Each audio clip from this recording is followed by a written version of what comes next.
The case begins at Hazelwood East High School in St. Louis, Missouri, in their Journalism 2 class. In the paper, titled The Spectrum, produced by the Journalism 2 students, they wrote articles concerning their peers' experiences with teen pregnancy and effects of divorce. In May of 1983, Robert Reynolds, the principal of Hazelwood East High, received these pages from the supervising teacher and found that these two article issues were inappropriate and were thus withheld from publication. However, he did this without student approval.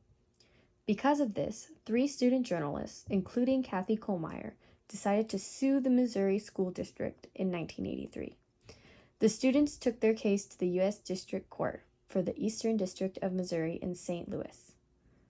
And eventually, the case made its way to the Supreme Court on January 13, 1988.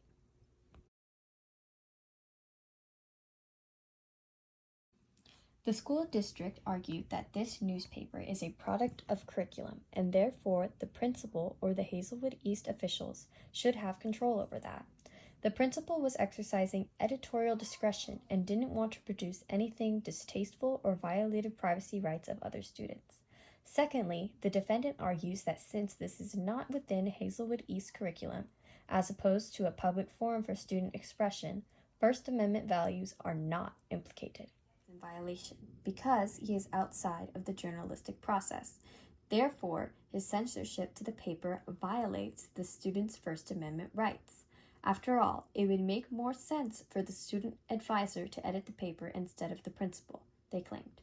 Additionally, they argued that as long as the speech is relevant and of interest to the students in the school, they should be able to express any viewpoints at all on any topic at all.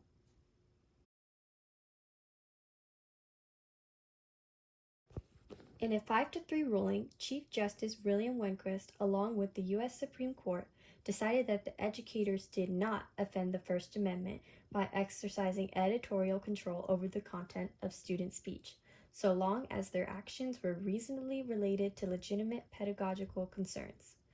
The court held that the actions of Principal Reynolds met this test, ruling that the school had the authority to remove the articles written as part of the school's curriculum. The court concluded that since the paper was sponsored by the school had a legitimate reason to prevent the publication of articles that they deemed inappropriate or inconsistent with their school values. Specifically, the court noted that the paper was not intended as a public forum in which everyone could share views. Rather, it was a limited forum for journalism students to write articles, subject to school editing, that met the requirements of their Journalism 2 class.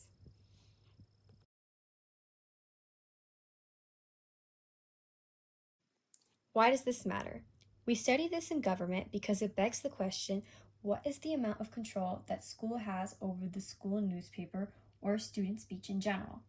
Is the school newspaper to be viewed as student expression or as an expression on part of the school? Additionally, because of this court case, public schools do not have to allow student speech if it is inconsistent with the school's values or deemed inappropriate, resulting in public schools to have the power to limit student speech.